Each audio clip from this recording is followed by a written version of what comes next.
Yes, Faadi TV ujimbaniza kadi kano. Mwasibye mutya muri mutya. Ngenda kusaba osubscribinga atonyigende kadi pastalozi ya Bugingo kibamukoze. Bamutabukide bamulabudde ave ku dini y'Obusiraamu. Mbina masa olutalo lw'amaanyi wakati wa Pastor Bugingo kosa n'Abasiraamu abamu najala Sheikh Kasimu. Mbina masa songa teyene n'abagereka Silvia Najinda lero mazaalibwa genda kusaba ogende mu comment section. Tumwagaliza amazaalibwa amalungi lero mazaalibwa ge munnange n'abagereka awa Buganda. Amanyikiddwa nga mama wa Buganda lero mazaalibwa ge lero bafiddeeye lero bamuzaala naku z'omwezi mwenda mu November zinaku z'omwezi bakola ki zibamuzaala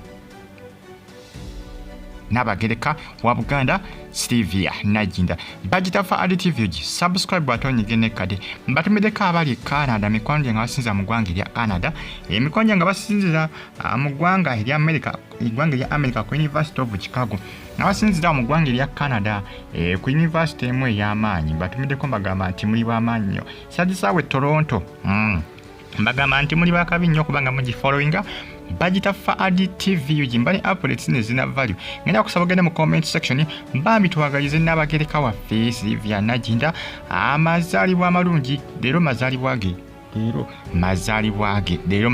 ge genda mu comment section just go typing ndi happy birthday kajja kuba kamala mu comment section yawe. Stay on YouTube platform mbaganye mwena Faadi TV ngavudinga zikosalize no wana bagereka ngavudengenze kusalize ne wa Pastor Bugingo bamutabukidde no munnange bamutabukidde Abasiraamu bagamba Pastor Bugingo weesonyiwe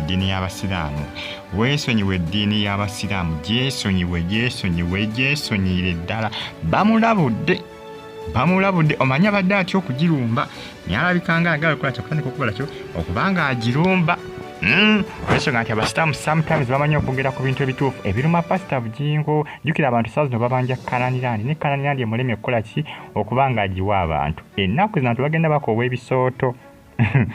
bakoowa ebisooto Sheikh Kasimu avudde n'amugamba nti munnange weesonyiwa Obusiraamu tobuyita Teddy mukazi watu gwe walumba n'omuswazaswaza ffe tojja kutulumba ogenderaawo. Sheikh Kasimu amulabudde.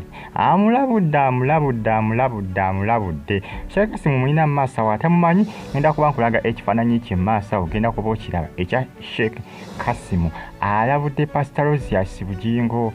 Amugambe nti munnange omanyi Pastor Bugingo gw'otandika mpolampola bw'otyo okakana nga okoze ki ng'otandise okubanga olumba omuntu otandika okumutyobola ngwe watyobola omukazi gwe wakulaakulana naye mukazi gwe weezimba naye nokakana nga ate okwanyemu mukozi wo akola ku tifi.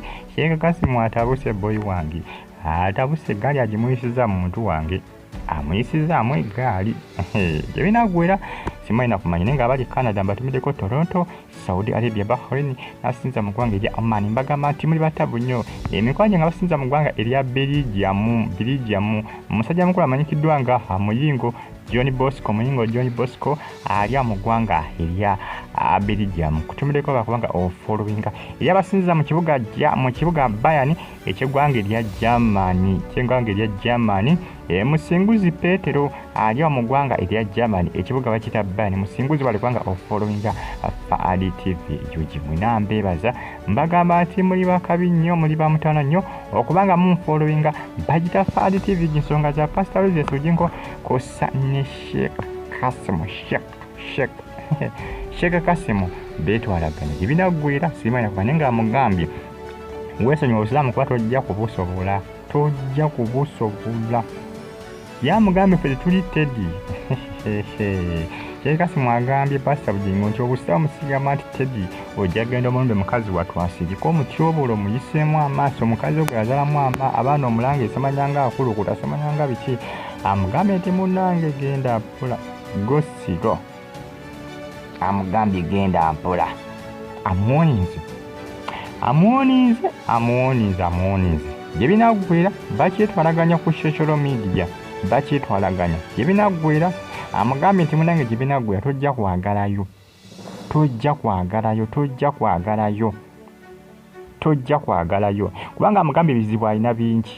Alina okuba ng'asootinga ebizibu bya mukyala Teddy. Yawasa omukyala omulala kyokka ate ng'agamba nti eddiini yabwe tekola ki tebakkiriza kufuna bakazi babiri. Kyokka alina omukyala omulala ne Pastor Teddy akyakola ki akyaliyo. Nekira n'amugamba nti munnange ne Kananirandi abantu bagikubanja. Bagamba nti twagala Kananirandi. Omanyi saazo engombe eriwo ku social media. Abaana baatabuse n'abadde basabira wa Pastor Wazati Bugingo tebakyakola ki tebakyagenda ensonga tebamubanja kyaki eya Kananirandi. Ebbanga liyiseewo nnyo batandise okuba nga abantu bazibuka amaaso. Abantu batandise okuba nga bazibuka amaaso. Era amugambye nti munaye kola ku bizibu by'abantu, kola ku bizibu by'endiga zo kubanga zeetaga Kananirandi ate kati oli ku Busiraamu ate obuwalamba munnange genda mpola kubanga ne Kananirandi ejja kulema okuzimba ng'olumbye Obusiraamu. Amulabudde n'amugamba nti munnange tugamba nti saakuwooninga.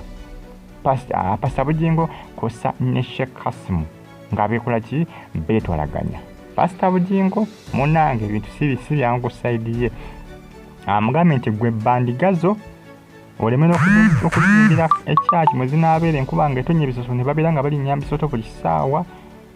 Gwe beera eyo naye weesonyiwe ki weesonyiwe Obusiraamu. Bagirafa additive ki mwena mbaagala nnyo era mbagamba nti muli b'amaanyi nnyo nnyo kubanga mugifollowinga Bagitafa additive. Subscribe ate onyige ne kale mube bulungi mpaagala nnyo mwera.